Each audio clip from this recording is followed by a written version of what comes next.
Welcome to the Creative Curriculum powered by the Creative Collective NYC. My name is Bryant Alexander, and I specialize in career development and career strategy. I'm really excited to be talking to you all today about salary negotiation and really how to quantify your worth. It's a very delicate topic, I think, but after this workshop, I think you'll have all the tools and strategies you need to successfully negotiate and renegotiate a salary while also understanding the key things that you need to be documenting in order to articulate your worth. Again, my name is Bryant Alexander, and I'm a career coach, and my pronouns are he and him, and I'm a career coach and instructional designer at GA. I've been at General Assembly for over 2 years at this point. Really, my background centers around education program management. And the way I like to sum that up is I kind of describe it as just being a bridge builder all throughout my career, whether it's helping high school students to college students, graduate students get that first job after they complete their degree. And now at General Assembly, helping career changers get their first break into the tech industry. So throughout my career, I probably coached over 300 plus students. And I've also spent a little bit of time also career coaching professional athletes, mainly USA track and field athletes. And I was really working with a small startup that was focused on helping them get ready for their post-athletic career. My education is from DePaul University, a small liberal arts institution in Greencastle, Indiana. I'll be surprised if you've heard of it, but I also went to University of Illinois at Urbana-Champaign to get my master's degree.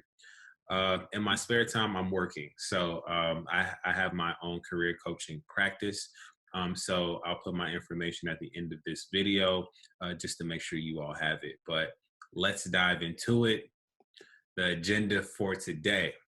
So the first thing we're going to talk about is just answering the question of what is your range? And then we'll get into just how to approach the pre-offer phase. And then from there, what we're going to do is talk about just what do you do when you receive your offer, and then communicating your worth and renegotiation. So percentage of people that negotiate their salary, 55%. And that number has grown over time. I think that this number is at 55% now, and this is from 2019. This number has grown over time, mainly because there wasn't a lot of resources or research done as far as just if people negotiate their salary, how many people negotiate their salary. It was something that wasn't spoken about often. And I feel like today, people talk about salary a lot more openly because there's more dialogue at organization when it comes to compensation. When you think about equity, diversity, equity, and inclusion, those things are all important when you're considering salary, right? So just a fun fact, 55% of people are negotiating their salary, and I wouldn't be surprised if that number grew as the years move on. But when we're going through this process, what we usually realize is that we're presented with this question. So usually on the first phone call we have with the recruiter, it really goes something like this. I really enjoyed our conversation today. I'm going to pass your information along to the hiring manager, but I wanted to get a sense of what you're looking to be compensated. And usually this can cause for some concern. Like if you don't know how to answer this question properly, it's like, this all happens so fast, right? It's like being asked out on a date and that person asks you, do you want to marry me? And you don't know how to answer this question and you feel like this is very early on in the process. Like, what should I do? There's a very simple strategy that you want to use in order to answer that question. That strategy is just simply saying, great, I love that we're discussing this already. What is the typical range you offer for this position? So this makes things so much more easier because the first rule of negotiation is you do not show your hand first. First rule of negotiation. Second, you want to remember that whatever role that you're interviewing for, it's most likely somebody that's been in that position before you. And also remember that the company has a budget that they need to stay within. So there is going to be a salary band for every position most of the time. So you want to remember that they should have a number. 8 times out of 10, they will give you the number that should give you the answer that you're looking for, as far as giving you a range, as far as what they're looking to compensate somebody. Now, when we think about, let's say they push back and don't give you the number, because I know there's situations out there to where they push back and say like, no, I need to know your number first before I can give you my number or the number that we're looking for. Or let's say it's a brand new position. So we're usually presented with, this is actually a new position, so we haven't set a range yet. Or it can be something like, well, I need to know your number before I can tell you what we're looking to pay somebody. It's a little pushback, right? And that pushes us to this place, right? So before we even jump into like figuring out what our number is, we want to make sure that we evaluate our finances first. So we first just want to price out those immovable expenses. So I'm based in New York City, and so rent is high. So I want to make sure that I have a better understanding of the rent situation, what it is that I think that what it is that how much I'm paying, how much are my utilities, those types of things. You want to then examine your lifestyle. So this is important. So what are some things that you are willing to give up, and what are you not willing to give up? And of course, you want to look at those upcoming expenses, holiday season, vacation, family planning, all things to think about. And then you want to dig into your accounts, student loans, credit cards, things that we all need to pay back as soon as possible. From there, you come up with your lowest possible salary. So that's what this is there for. So remember that, let's say it's a company that you really, really, really want to work at, but they might be giving you the low end of the salary. It could be a good opportunity, but we want to know, like, if it's the low end of the salary, is it something that I can live off of, and can I be comfortable with it? Right? That's how you want to think about it. From there, the next steps you want to take are just thinking about the research that goes into finding the salary. So you want to look at the market rate for that salary, right? Or that position, I'm sorry. So finding the market rate for that position. That really helps you have a better understanding of what you should be asking for. Okay. So you want to take note of the company size and scale, because remember that smaller companies, they might not be able to give you the market rate. So keep that in mind as you're coming up with that number. But bigger companies usually have a little bit more flexibility as far as how much they pay you, right? So think about it in that way. And then from there, that's how you determine your range. Now, there's a few resources that we want to use when we are having this conversation, right? So before we even get on the phone, we want to make sure that we have a salary in mind. So here are the resources that you want to use. So Glassdoor, PayScale, salary.com. Those are three good resources that you can use. So with PayScale, what happens is that you're able to customize the salary you're looking for, right? So you're able to put in certifications that you have, years of experience, also what else do they have on there? Education, certifications, years of experience, and also anything relevant, right? And this help price out what you should be asking for, or the range that you should be asking for when you're applying to a position, right? The reason I'm using the data analyst position is because I work with that population of students. So you want to remember that PayScale is a good resource because you're also able to customize that search, but you're even able to see your earning potential. What PayScale does is they're able to also give you information on the different things that you can do in order to bump up your salary. So whether it is taking another certification program or popular skills that you should learn in order to boost that salary. Salary.com is another good resource. I think that this is a good resource because it's more of the last thing that I look at when I'm comparing different salaries and trying to get a general feel for what the market rate is. But that is a third-party resource that you can use. And then, of course, we have Glassdoor.com. So the thing about Glassdoor.com is that, it's not only good for looking up the market rate, but also looking up the reviews of companies, and also really getting a sense of what others are being paid in a position that you may be interviewing for, right? So you're able to do research on that company, but also see that what are people making in this position at this company where I'm interviewing at. But also just keep in mind that all that information is self-reported, basically saying that they may not give as accurate numbers for that position that you're looking up or you're doing research on as far as at that company. So keep that in mind. This is self-reported, so that doesn't necessarily mean that's the actual range somebody gets paid at that company. It's just more of an estimate, right? So in bringing this all together, you want to think of a few things, right? So the first thing is that you don't want to give off your number first. So the best way to avoid this question is by basically saying I'm flexible on compensation. The position and growth are much more important to me. Would you be willing to share a rough range you have in mind for this position? Simple. It's not aggressive. It's simply just asking, like, can you show me your hand before I show you mine? If they push back on you, always lean on the market data. A question that I have around the market data and just like giving your range or you're giving your range. A lot of people ask me, like in the application process, they ask me to put a required salary. Like, what do I put? Just put the market rate if you don't feel comfortable saying your actual salary that you want. This is just helpful because you're going to get the question again on the phone screening. So they'll see that you put the market rate for the number that you want, but that doesn't necessarily mean that's the number that you actually want. You just want to give them a baseline as far as this is what I'm looking for, or this is what the market is telling me. If it's lower than what you're interested in, remember that, you want to continue on in that process. You want to say that, I'm still really interested in continuing because interview practice is always good. And remember that as you progress through interviews, that number can change, even if they say they're not as flexible. Like, remember, there is a likability factor that goes into interviewing. So that number can change over time as they get to know you more and more. Because once a company gives you an offer, that's probably a good indication that you're their first choice.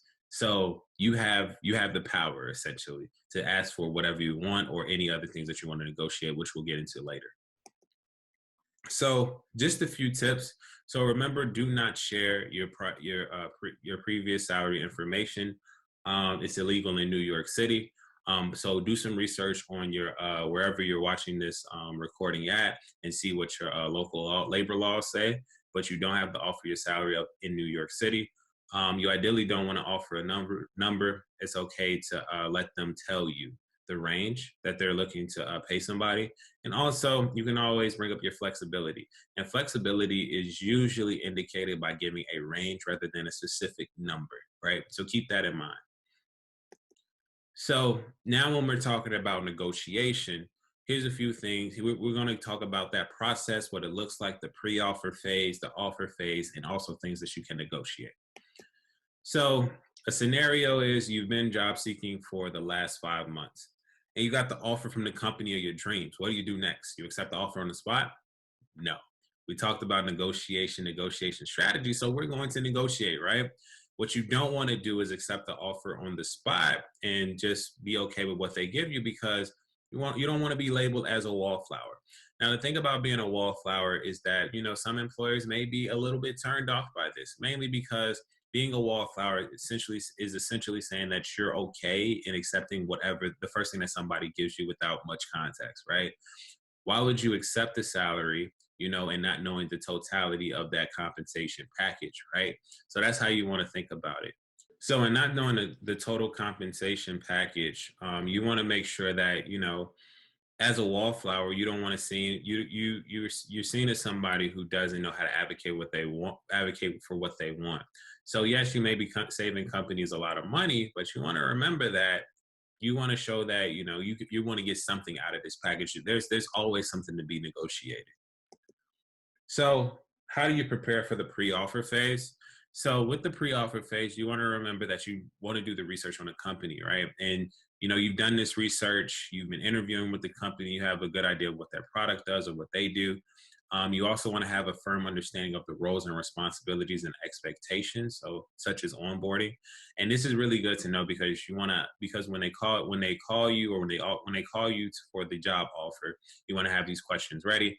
You want to ask for feedback throughout the process. So that feedback can be asked for during the Q&A phase. And if the employer brings up anything about compensation, work hours, benefits, you want to take note of that. So when you actually get the offer, you want to remember that it will most likely be on the phone. You want to just take a deep breath. You know that you see that number on your caller ID. You know who it is. You know what time it is. So the first thing is just don't accept the offer on the spot. I'm a true advocate for saying that, an offer isn't real until you have the actual written offer, right? A verbal offer isn't real. I've had instances to where I've had job seekers get a verbal offer over the phone and the company never follow up with a written offer. Why? I don't know. But you want to just really express your excitement about the opportunity. That's the first thing you want to do. So you want to just be real smooth and just say that, hey, Like, I'm really excited about the opportunity of joining your organization. The team has been great. You all have been so patient throughout this process. Thank you, thank you, thank you. From there, you want to ask any follow-up questions about, the role, the responsibilities, um, any benefits, those types of things. And then the next thing you want to do is ask them when they'll be sending over a written offer. So the reason why you want to just send over a written offer is because you want to see everything in totality. Like, you don't want to just hear salary and just say like, yeah, that works for me. Like, no, you want to see everything written out to make sure it looks good to you. It might be some things that you want to include in there. It might be some things that you want to take out. So from there, what you want to do is just ask them for a few days to think it over, no longer than a week, depending on the seniority of the role. You want to thank them and end the conversation. That's it. So nothing in there said that, yes, I'm taking this job right now. Now, there are instances to where a company may say something to the extent of, we can't give you the offer until you actually verbally agree. Not true. I don't think that's true at all. So the thing about it is, your rebuttal to that is like, I just want to make sure I can look over the offer letter in totality, and then I'll be able to make a decision. That is the way that you want to be able to do. Like, you want to say like, I appreciate this process. I've learned so much. This is a big next step in my career. So I would love to just look over the offer in totality just to make sure that this is the right decision for me. That's how you want to look at it. Like, you have to be a little bit of a wordsmith when it comes to these negotiation talks. You have to be very, very savvy. So this conversation usually goes something like this. We really enjoy speaking with you at your last interview and definitely think you make a strong addition to the team at Google. Hopefully one day. Based on our conversations and your background, we feel you're the perfect fit for our team. Wow, thank you so much for this opportunity. I'm really excited. I have a few questions I'd like to go over about benefits, paid time off, healthcare, those things. Great. When will you be sending over a written offer? I like a chance to look over it and talk about it with my family and trusted advisors. Can I get back to you Monday, end of day? It's always good to give an exact day that you're going to get back to them, because that is still confidence. Like, you'll hear from me at this day during this time. So just as a note. So when you actually get that written offer, a few things that you want to do: look it over thoroughly, consider your range and how it fits within the position with the number that you was looking for, and also the market average. Consider the the bonus system, paternity leave, vacation, retirement plan, transportation costs, potential for growth. Potential for growth is really something that important to ask for and to look for in the offer letter. All companies don't put it in the offer letter, but just some type of education statement, something like that, to where you can go to conferences or just have a chance to do some outside learning from the company. Ask any clarifying questions and let other companies know that you're interviewing. So if you're in between two processes and you're towards the final stages in both processes, I would say that you want to make sure that you let that other company know that you have an offer. You don't need to say who, how much. You just need to say, hey, I just received an offer. I would love to know where you all are at in the interview process, meaning that you all are my first choice. And they don't really have to be your first choice, just strategy, right? And from there, the company should tell you that, hey, we're going to bring you in tomorrow, the next day, for an interview, or they'll say that we're going to move on with a different candidate. And the last thing you want to do is talk to somebody you trust. Doesn't have to be in the field, but somebody that you trust, just to look over. I'm a career coach, so always happy to look over offer letters. So when you're negotiating, it's going to go two ways. Let's say some things that you want to talk about and address in that offer letter. You want to respond to the company via email and request a time to discuss the offer. You want to respond to the company with an email laying out the details of your preferences, right? And I have a few examples that I'll show you all as far as how to do that email communication when negotiating. Remember to be confident, focus on the market rate, and negotiation may be uncomfortable, but it is a part of the process. You are not officially an employee of that company until you sign your name on a dotted line. So reasons to rescind offers: applicants flunk a background check, candidates go MIA, candidates are legally barred from working for you because of a non-compete agreement, good to look, especially because there's so many tech companies now. There's usually a lot of non-compete agreements, and usually what non-compete agreements entail is that, you know, if you go to when you leave this job, you cannot go work for another competitor for X amount of years. I have one of my contracts where I could not work for one of my competitors for, I think, about a year, something like that. So be on the lookout for that, and reservations about professionalism. So this is really just talking about, let's say you do a counter offer for a 30K, $30,000 counter offer. That would cause for some concern and probably get the offer rescinded. And these are just a few slides that, you know, just talk about that, how that email communication can go if you're negotiating over email. This email in particular is just focused on the market rate and what the job seeker wanted. So take some time to look at that, screenshot it, save it for later. But this is the one I really enjoy. So this is a good negotiation letter because it's a combination of the market rate, but also this job seeker's skill set, right? So this gives them an opportunity to see that, you know, not only am I qualified for the job because of my background, but also based on the market rate, this is the number I feel most comfortable with, and it's straight to the point, and it also echoes the company's mission. Always good things to bring into an offer letter, and both these individuals got the offer that they wanted. From there, when you think about other things that you want to negotiate, you know, so we think about things such as vacation time. Very, very important to think about as far as, you know, if you know, you want to basically if you want another week of vacation, the review schedule. So we all have performance reviews, whether they be quarterly, yearly, however it goes.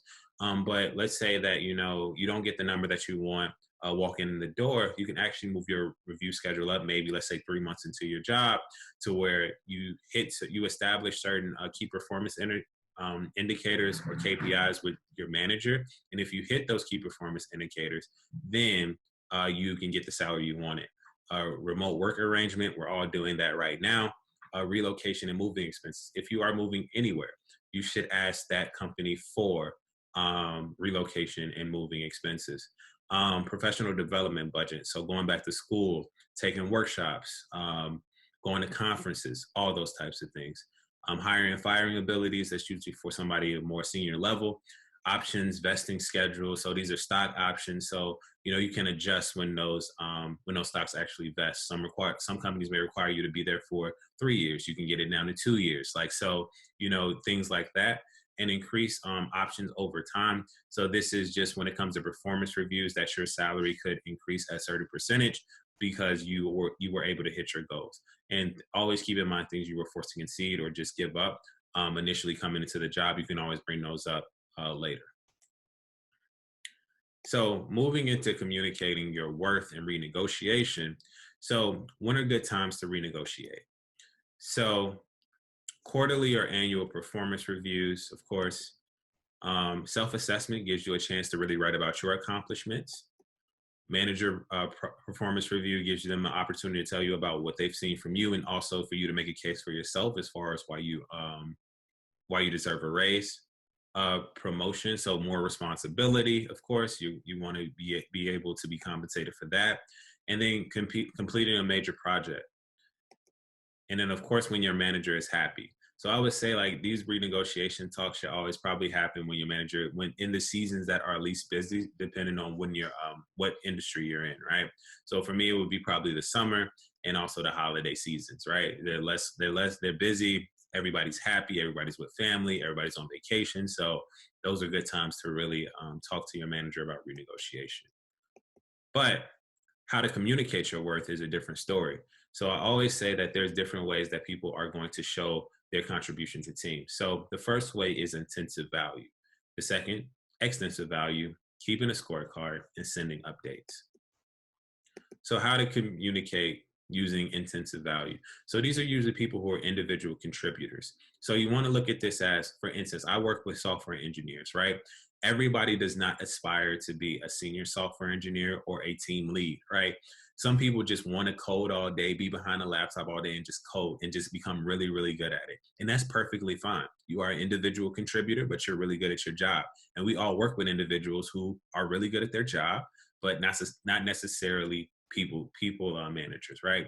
So the thing about it, in order to really build out the skill set, what you want to remember is continue to just build your knowledge of the things that you are. Find your niche by building the knowledge of the thing that you specialize in. So taking extra classes, reading books, certifications, really show your manager that you're doing the necessary things to become great at your craft.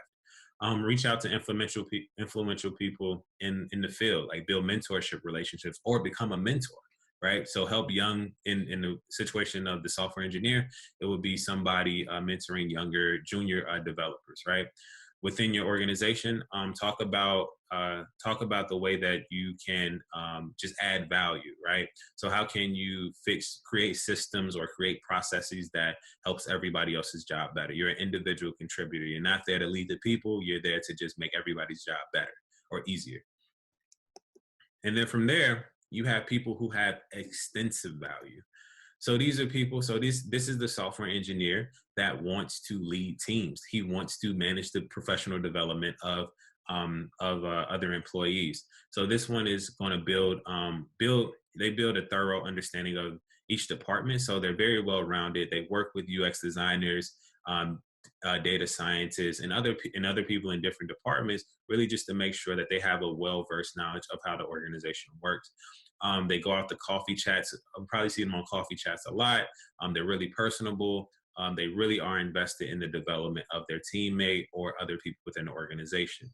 These are people who really are helpful, who really are aspire to be people leaders, right? Who want to really see people grow, want to lead the organization, eventually want to be just probably on the executive team of an organization, right?